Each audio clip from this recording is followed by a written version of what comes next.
So I've noticed this issue to be pretty common with Dell computers in general in the Dell BIOS.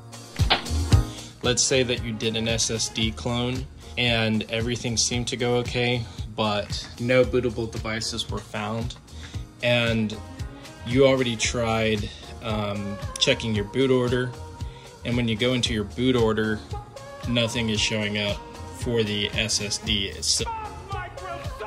So what I'm going to do here is I'm going to boot into BIOS. That's F2 or delete.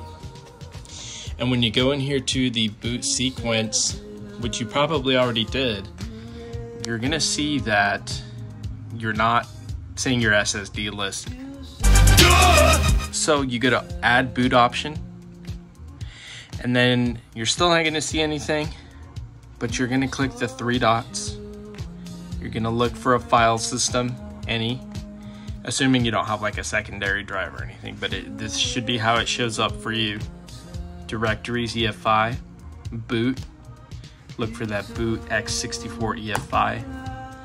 I'm gonna hit OK, and then I'm just gonna give mine a name, SSD, and hit OK, and then I'm gonna take mine to the top, hit apply, boom, enter your exit. Okay, now I'm gonna reboot.